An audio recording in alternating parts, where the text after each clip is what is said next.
I'm Laya, 35 years old, an office manager in a small Ohio town where cornfields stretch wide and neighbors wave even if they don't know your name. For years, my life felt like a steady rhythm: work, home, love, ordinary, safe, almost comforting. But comfort can be deceiving, and safety can be an illusion. I learned that the hard way.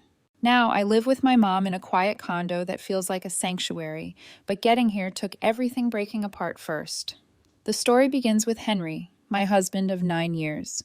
For nearly a decade, he was my anchor, my best friend, and the person I thought I'd grow old beside. Every moment with him felt like a gift. Henry was 6 years older than me, a man with a laugh that could light up a room and a way of listening that made you feel like your words actually mattered. I fell in love with him at a friend's barbecue.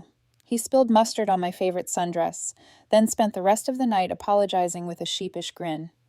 I should have been annoyed, but instead I found myself laughing too. That's how it started, with clumsy hands, a ruined dress, and a spark that neither of us wanted to ignore. Henry wasn't just kind, he was solid. The kind of man who held the door for strangers, who tipped waitresses even when the service was bad because maybe she's having a hard day. He made people believe in goodness simply by being himself. But life has a way of testing even the best souls. Henry worked for a big corporate firm in Columbus. On the surface, he was good at it, charming clients, crunching numbers, putting on that easy smile everyone admired. But behind closed doors, he was unraveling. His boss was a tyrant, the kind of man who tore you down in front of everyone else just to feel taller. Henry came home later and later, shoulders heavy, his smile thinner each week. At first, I told myself it was just a rough patch, that he'd push through. But then I noticed the dark circles under his eyes, the way his laughter became forced, the restless nights when he'd toss and turn until dawn. One night I found him sitting on the kitchen floor at 2 a.m, his hands buried in his hair. "I can't keep doing this, Leia," he whispered. His voice cracked. "They want to break me." I sat down beside him, heart aching. "Then don't let them," I said. "You're not chained to this job. You're more than what they see." It wasn't easy, but eventually Henry quit. By then the damage was already deep. Panic attacks, insomnia, a hollow look in his eyes. He saw a psychiatrist, started medication, and slowly, piece by piece, I watched him come back to himself. During those months, we lived on my salary alone. I managed schedules at a logistics company, and though it wasn't glamorous, I loved the order of it. It gave me purpose when everything else felt uncertain. Henry's recovery was like watching winter melt into spring. I'd catch him humming in the kitchen again, flipping pancakes like nothing had ever been broken. His psychiatrist was thrilled with his progress, and so was I. After 3 months, he landed a new job at a smaller firm. The pay was less than half of what he used to make, but it didn't matter. He was finally happy. The role was in data analysis, his true passion, and when he came home, his eyes lit up with stories about projects and discoveries. We started talking about having kids, late-night conversations in bed, whispers about baby names, what kind of parents we'd be. But with our finances tight, and with my mom's health beginning to weigh on me, we decided to wait. "It's okay," Henry would say, kissing my forehead. "It's just us for now, and that's enough." I believed him, but deep down, I felt the ticking of time. My mom had been living alone since my dad passed when I was in middle school. She was fiercely independent, the kind of woman who carried her world on her shoulders without complaint. But then came the accident, a car crash that left her paralyzed, confined to a wheelchair. The house she lived in, the one I grew up in, was a creaky old place with narrow halls and steep steps. Suddenly, it wasn't a home anymore. It was a cage. I remember breaking down one evening, confessing to Henry through tears that I didn't know what to do. Without hesitation, he looked me in the eye and said, "Then she comes to live with us." I stared at him, stunned. "Are you serious?" "Of course," he replied softly. "She's your mom. That makes her my family too." It was in that moment I realized just how deeply his kindness ran. He'd always treated my mom with respect, but this was different. He wasn't just offering her a place to stay. He was offering her dignity, comfort, and love. My mom cried when we told her, insisting she didn't want to be a burden. But Henry just smiled and said, "You could never be a burden, not to us." And that's when Henry's grandfather stepped in. He was a farmer, a man of few words, but the kind of presence that lingered long after he left a room. He adored Henry, saw in him the goodness his own children often overlooked. When he grew sick, he began dividing his assets, and he gifted us something we never expected, a piece of land just outside town. A sprawling, beautiful plot, only 10 minutes from Henry's parents' house. It felt like a miracle, like the universe had opened a door just for us, a place where we could build a home not only for ourselves, but for my mom, too. I remember standing there the first time we visited the land, the breeze tugging at my hair, Henry's hand warm in mine. "This is ours," he whispered, eyes shining. "For you, me, and your mom." I wanted to believe in that dream with all my heart, and for a while I did. But as I'd soon learn, blessings sometimes stir jealousy in others. Even as our future began to rise from the soil, unseen cracks were already spreading beneath it. The plot of land Henry's grandfather gave us became more than soil and grass. It became possibility. A blank canvas where we could paint the life we had only whispered about until then. But dreams have a price, and for us, the price was a mortgage that no bank seemed eager to approve. Henry's new job didn't impress lenders. He hadn't been employed there long enough, and the salary was modest compared to what he'd once made. We were turned down again and again, each rejection delivered, with a polite smile that left us hollow inside. Still, Henry wouldn't give up. "They don't see it yet," he told me, voice firm. "But we'll find someone who does." He was right. Months later, we found a lender willing to take a chance. The day we signed the papers, Henry squeezed my hand so tightly I thought he might cut off the circulation. "We're building this," he said, "no matter how long it takes." And we did. The house was designed with my mom in mind. Single story, wide doorways, no steps. We made sure sunlight streamed into every corner. Her room had its own kitchenette, so she could make her tea without having to ask for help. It wasn't just a house, it was independence wrapped in wood and nails. Every visit to the construction site was like stepping into a promise. We'd stand in what would someday be our living room, sawdust swirling around us, and Henry would grin, boyish and proud. "This is ours, Laya, for all three of us." My mom cried the first time she saw the foundation poured. "I never thought," she whispered, her voice trembling. "I never thought I'd live in a place like this." I hugged her and said, "You deserve this, Mom. You've given me everything. Now let us give something back." For weeks I carried that joy like a shield, but no shield is perfect, and soon the cracks showed. Henry's mother and his sister Megan live close by, and the day we told them about the house, their reaction was less celebration and more disdain. Megan, a part-time real estate agent with a sharp tongue, let out a laugh that stung more than words. "So you're dragging your mother-in-law into your brand new house?" she said, smirking. Interesting choice. Henry's mom was worse. She didn't even bother with sarcasm. She muttered under her breath about how marrying someone like me, a girl from a modest background, not their kind of people, would only bring trouble. I bit my tongue, but Henry didn't. He told them straight that this was our life, our decision, and that they had no say in it. Still, their resentment hung in the air like a storm cloud you can feel but can't see. Sometimes, late at night, I'd catch Henry staring at the ceiling, his jaw clenched. "Do you ever think they'll come around?" I asked once. He turned toward me, his eyes heavy. "No, but they've taught me something valuable." "What's that?" "How not to love," he said quietly, "how not to treat family." His words settled between us like a vow. The day we moved into the finished house was supposed to be one of celebration. The walls still smelled of fresh paint, the cedar floors gleamed, and my mom's face lit up like I hadn't seen in years. She wheeled herself into her new room, sunlight spilling across the floorboards, and whispered, "It feels like a dream." Henry and I had spent weeks preparing. Slippers by the door, a ramp to the yard, every corner touched with thoughtfulness. For one shining moment, it felt perfect, like all the hard work, all the tears, had finally been worth it. And then Henry's family arrived. Megan and her husband came late, no apology, stomping mud across the floors like they owned the place. Henry's mom followed, her lips pursed as if every wall offended her. "Nice place," Megan said, smirking. "Kinda smells like Grandpa's old barn, though. Maybe get some air fresheners?" She ignored the slippers I offered, laughing when I suggested they'd help keep the floors clean. "Oh, Laya, relax. You can mop later." Her husband stomped around loudly, opening doors without asking, whistling as though inspecting property he might buy.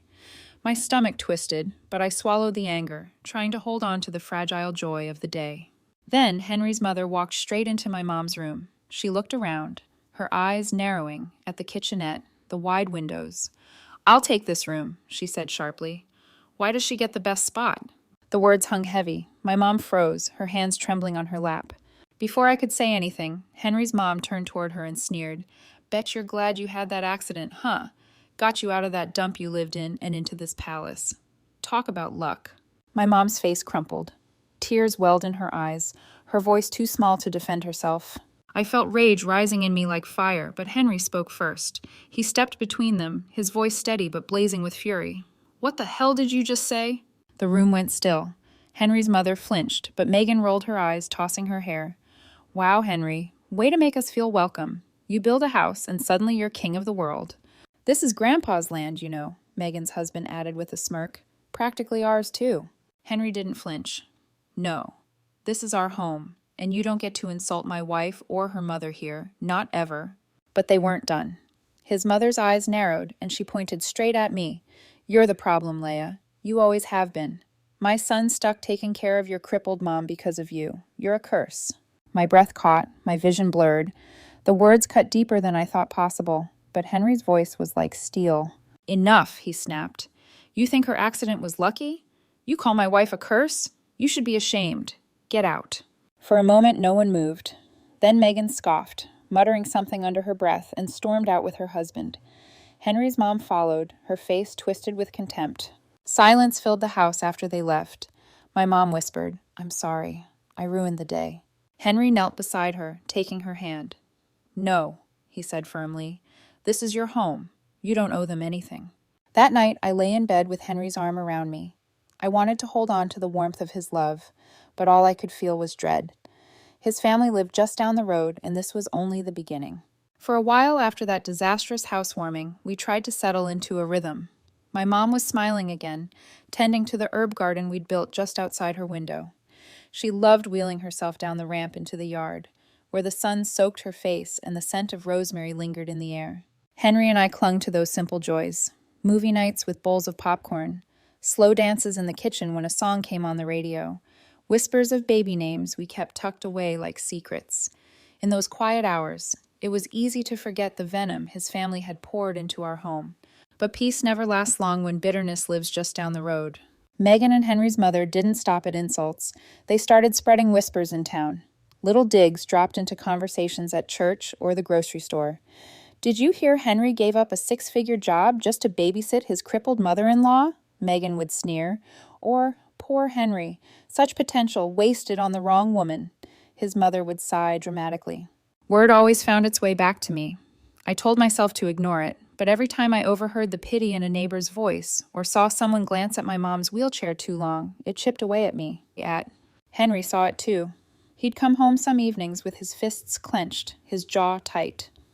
"They won't stop," he muttered one night, pacing the living room.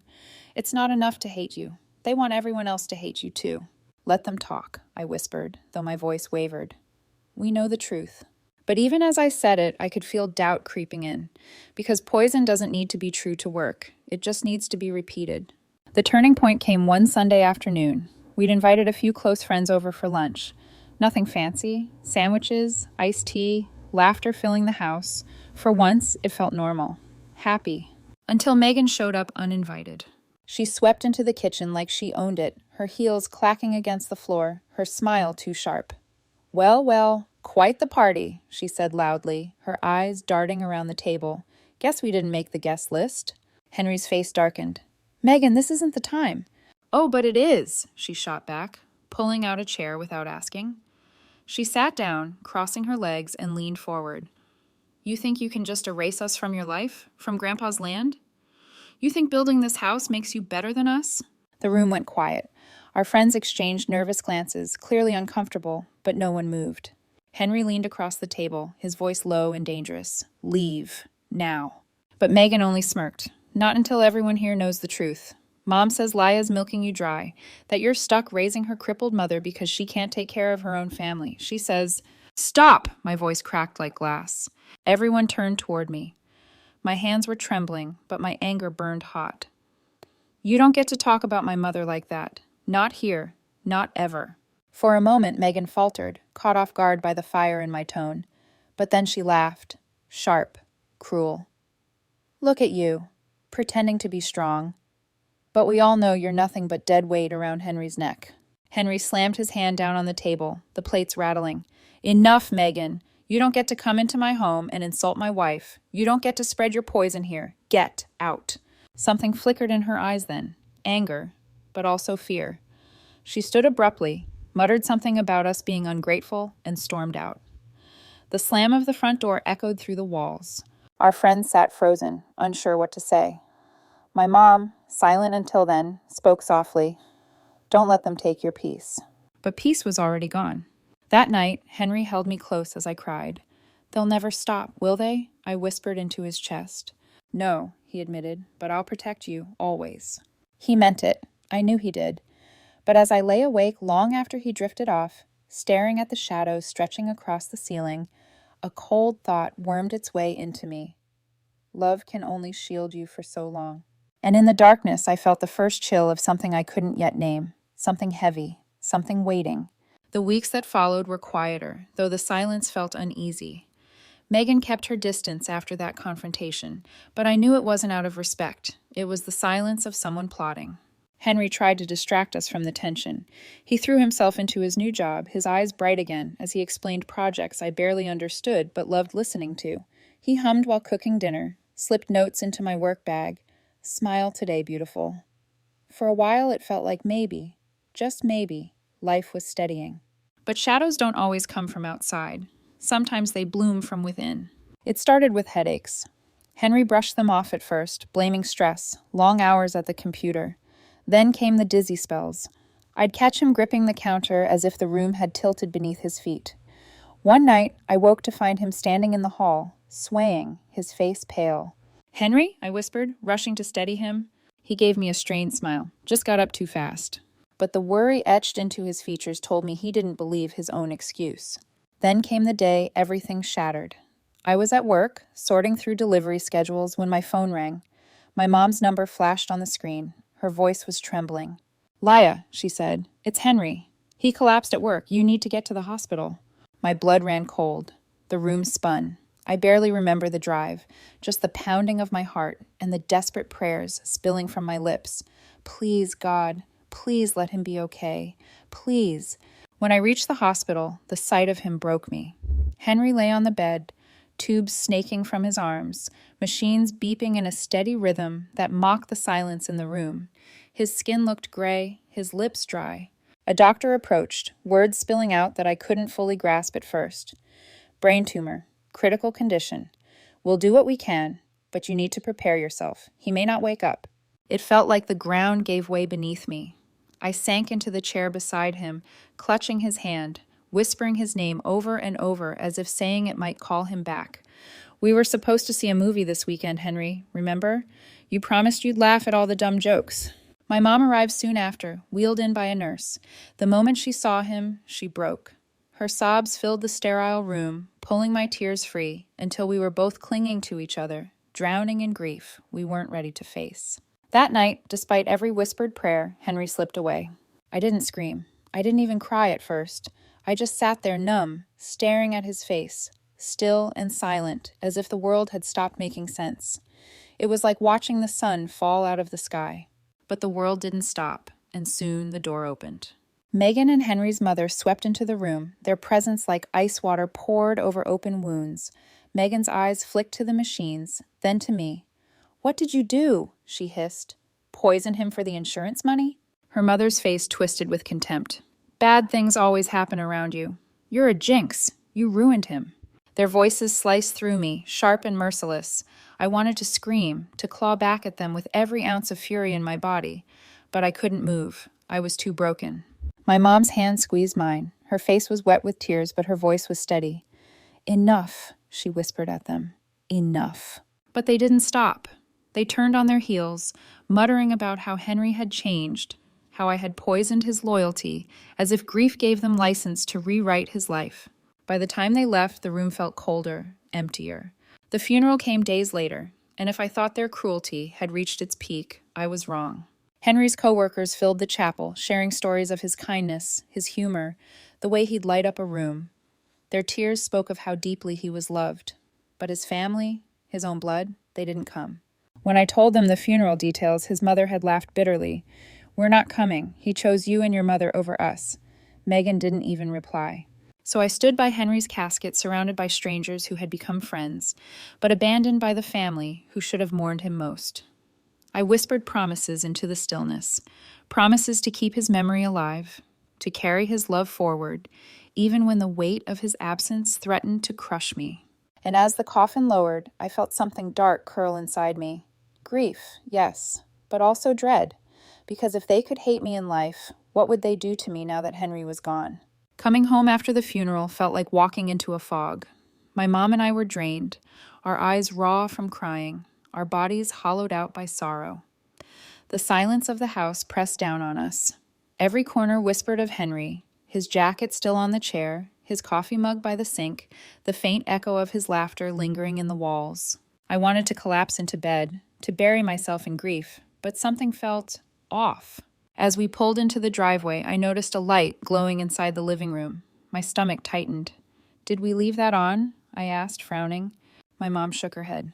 "No, we turned everything off." At first, I told myself it was grief playing tricks, the way loss can scramble your memory. But when I unlocked the door, the sound of the TV blaring hit me like a slap. My mom's hand gripped my arm. Her voice trembled. "Laya, what's going on?" We stepped inside and my heart dropped. The living room was unrecognizable. Our cozy couch, the one Henry and I had picked out after weeks of saving, was gone. The coffee table where we'd spilled popcorn during late-night movies, gone. In their place sat mismatched chairs and boxes stacked against the walls. And on one of those chairs, legs crossed, takeout container in hand, was Megan. Her husband lounged beside her, scrolling on his phone like he owned the place. I froze, my voice barely a whisper. "What are you doing here?" Megan looked up, a smirk curling her lips. "Oh, Laya, you're back. Don't just barge in like that. This is our house now." My mom gasped, her hands trembling against the wheels of her chair. I felt like the air had been punched out of me. "Your house?" My voice cracked. "This is our home. You can't just—" Megan waved a hand dismissively. "Relax. We sold your stuff. Got a decent price, too. Nice taste, by the way. But no one wants things a dead man touched. Bad luck, you know." Her husband chuckled without looking up from his phone. "Yeah, real bad energy." My skin burned with fury. "You sold Henry's things? Our things?" Megan shrugged like it was nothing. "A resale company came by. Easy money. Besides, you don't need all this space. You and your mother can figure something out." I felt my knees weaken, my hands trembling with rage. Those weren't just things. They were memories. Pieces of Henry's life, our life. The table we built together, the couch where he fell asleep against my shoulder. Every item a piece of him. And she'd traded them for cash. My mom's face flushed red, her voice shaking with fury. "How dare you? This was Henry's gift to us. His love is in these walls." Megan rolled her eyes. "Don't get dramatic. We left you some boxes." She gestured lazily to a pile shoved into the corner. "See? We're not monsters." I wanted to scream, to tear the smugness from her face, but instead I grabbed my phone with shaking hands and called the resale company. My voice cracked as I explained what had happened. The woman on the other end gasped, promising to treat the items as stolen and to return everything they could. Relief flickered in me, but it was drowned by the violation pressing in from every corner of the house. Standing in my own living room, surrounded by strangers' furniture, I felt like an intruder. Like the home Henry built for us had been poisoned. That night, Mom and I retreated to her room, the only space they hadn't touched. I sat on the edge of her bed, staring at the walls, my chest aching. She looked at me with eyes both tired and fierce. What would Henry say, Laya, if he saw this? I closed my eyes, picturing his face, his steady voice. He'd tell us to walk away. He always said some people will never understand kindness, no matter how hard you try. Tears stung my eyes. He'd say they're not worth our fight. Mom nodded, squeezing my hand. Then let's not fight them. Let's save ourselves. And in that moment, I knew. Staying here, in this house, haunted not just by Henry's absence, but by their cruelty, would destroy us. We had to leave. But leaving would feel like losing Henry all over again. The morning after Megan's invasion, I stood in the kitchen staring at the empty space where our table used to be. It wasn't just furniture that was missing, it was Henry. Every scrape of a chair, every dent in the wood had carried his laughter, his touch. Now it was all gone, pawned off like it meant nothing. The house no longer felt like home, it felt like a crime scene. I walked into the living room, where Megan's mismatched chairs still sat. They hadn't even bothered to remove their trash. Takeout boxes, greasy napkins, an open soda can left on the windowsill. The audacity of it churned my stomach. My mother wheeled in behind me, her voice low. "We can't stay here, Leia. This isn't ours anymore. They've tainted it." Her words cut deep because I knew they were true. But how could I leave the place Henry built for us? He'd designed this house with love in every detail. Leaving felt like betrayal. I tried to hold on. I really did. That week, I scrubbed every surface, lit candles, rearranged the few items the resale company returned. But no matter how hard I tried, the house felt colder, darker. Every corner whispered of what Megan had done, of what we'd lost. At night, I'd lie in bed and hear echoes.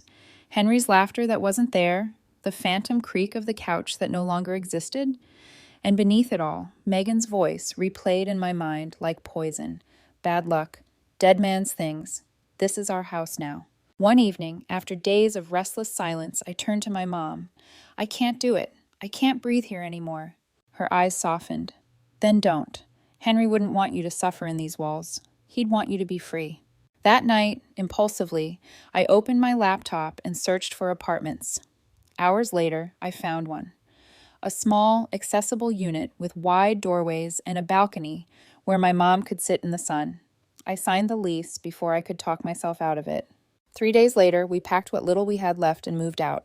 I thought leaving would feel like defeat. Instead, it felt like ripping off a bandage that had festered too long. Painful, yes, but freeing. Still, as I shut the door for the last time, I couldn't stop the tears.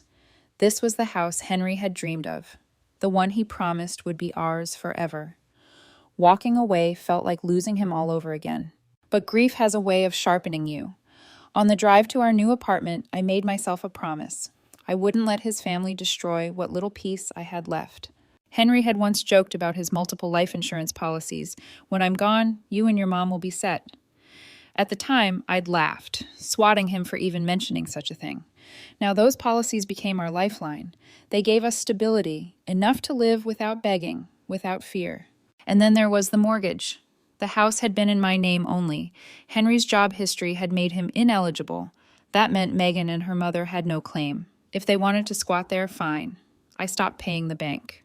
I knew what would happen. After 4 months, it would be seized and auctioned off. It wasn't revenge, it was survival, but part of me couldn't help the grim satisfaction. Because for once, I held the power. 4 months. That's how long it took. At first, Megan and her mother acted like queens of the castle. They moved freely into the house Henry had built for us, posting photos on social media of their new home. Megan captioned one picture of her kids playing in the yard, "Blessed with Grandpa's land." The nerve of it made my blood boil, but I didn't respond. I didn't need to. Time was already working against them. My mom and I settled into our small apartment. It wasn't fancy, but it was peaceful. Wide doors, no stairs, and a balcony where she could sit in the morning sun with a book in her lap. Every time I saw her smile there, I reminded myself, this was the right choice. This was freedom. Meanwhile, I stopped paying the mortgage. Quietly, strategically. I knew the bank's process. They'd issue warnings, then notices. Megan and her mother ignored them, convinced the house was theirs. I didn't tell them otherwise. Then the day came. I was in the kitchen making tea when my phone buzzed with a flurry of messages. Megan's name lit up my screen again and again, her texts frantic, full of capital letters and exclamation points. "The house is being sold. What did you do? The bank locked us out. Answer me, you devil." I set the phone down, my hands trembling, not with fear, but with something sharper. Justice. When I finally answered, Megan was screaming before I could speak. "The bank came, Laya. They're auctioning the house. How could you? This is our inheritance." I let her words spill out, her anger crashing like waves. Then, calmly, I said, "The mortgage was in my name. You knew that. The bank doesn't care about your inheritance. It was never yours." For a moment, there was silence. Then her mother's voice chimed in from the background. shrill and desperate. "Laya, please. We have nowhere to go. We sold our house years ago to pay debts. We thought this was our chance to start over. Please, help us." I closed my eyes, the weight of every insult they had ever thrown at me pressing down. Crippled mother, curse, jinx, poison. I almost laughed, the irony too thick to ignore. "You made it clear what you thought of me," I said quietly. "You told me I ruined Henry. You told me I was a curse. Why would I help you now?" Megan exploded, her voice cracking. "Because you're evil. You planned this. You wanted us homeless." I ended the call. My heart pounded, but I felt steady. For years they had taken and taken, my peace, my dignity, my husband's memory. Now, for once, they had nothing left to take. The house went to auction within weeks. The furniture Megan had bought was hauled out and left on the curb. She had quit her job, certain she'd live off Grandpa's gift. Her mother had gambled away what little money they had. Now they were both scrambling. And I didn't lift a finger to stop it. The weeks after the auction felt strangely quiet. For the first time in years, my phone wasn't buzzing with petty insults or veiled threats. Instead, Megan and her mother called in desperation. At first, I ignored them. Their names flashing across my screen felt like ghosts knocking at my door.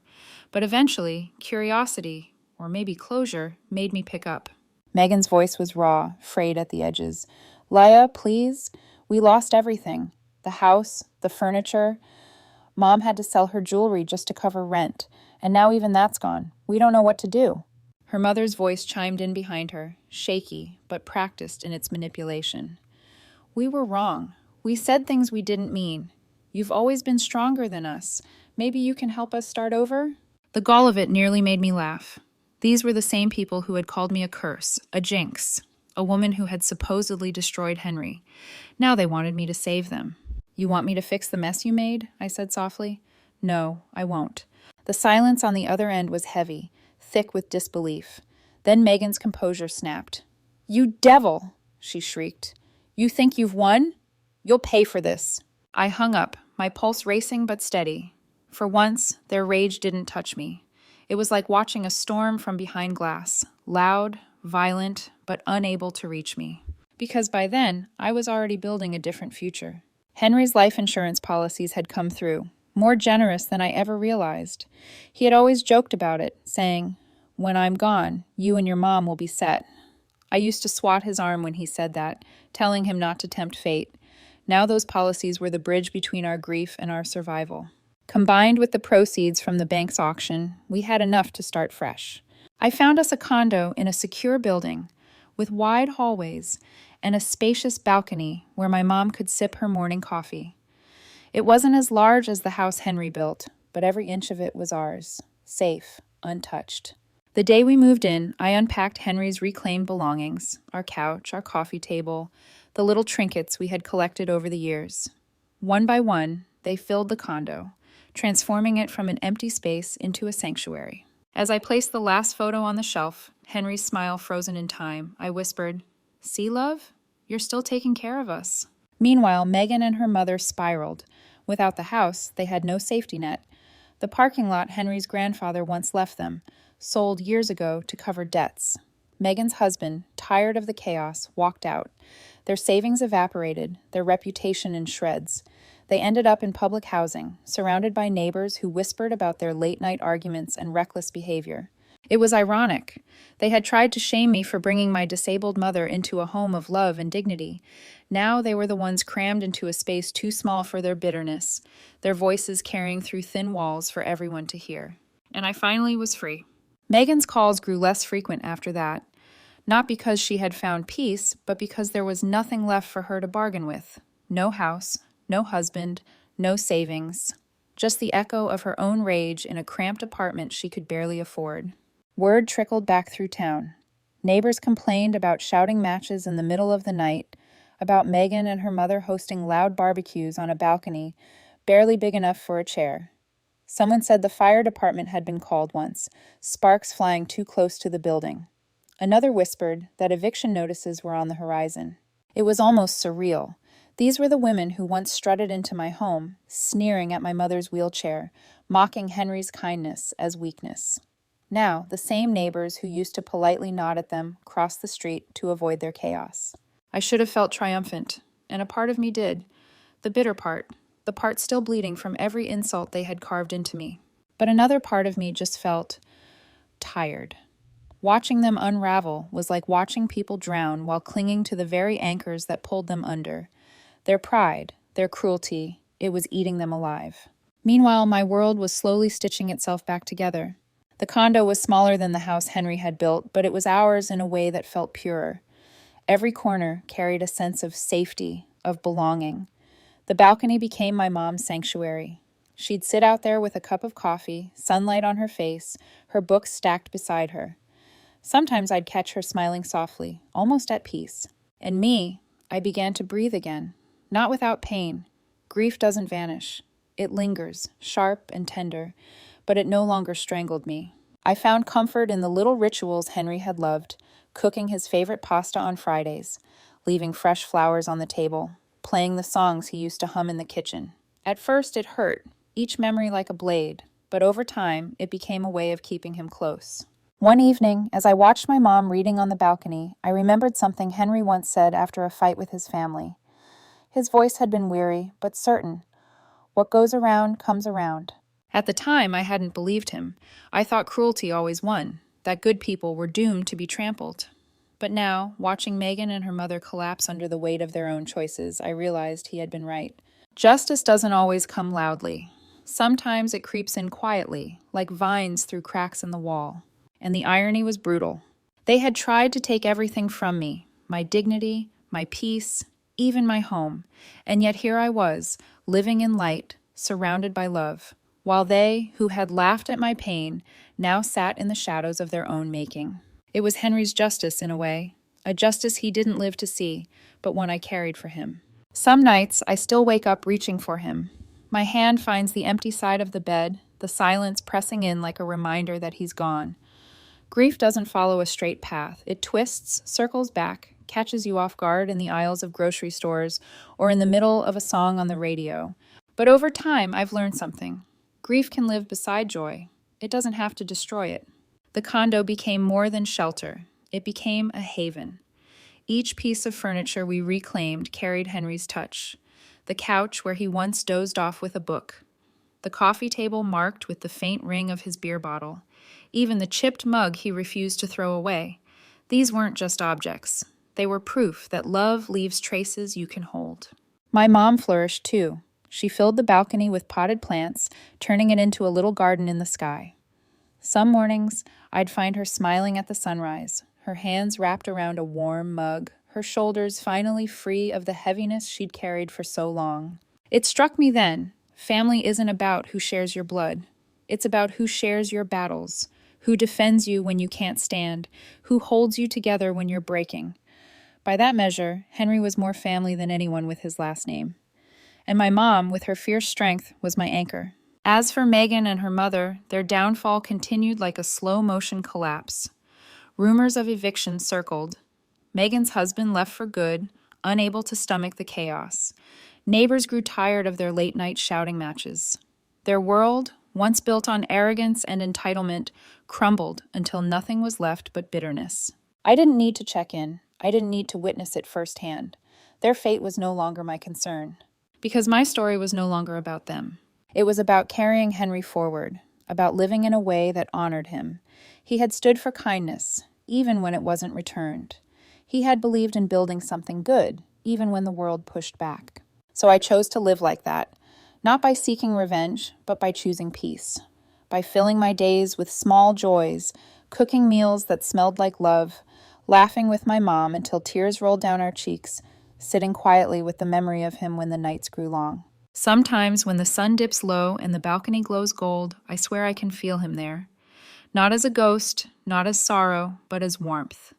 As if his love, stretched beyond this life, still wraps around us. Henry once told me, "See, Leia, I'll always take care of you." And in a way, he still does. To those who've walked with me through this story, through heartbreak, betrayal, and resilience, thank you. If there's one thing I've learned, it's this. Life will test you, break you, even try to erase you. But if you hold on, if you keep love alive, it will carry you through the darkest night into the light of a new dawn. That's what I found. Light after darkness. And that's how I'll keep going, by carrying his light forward, always.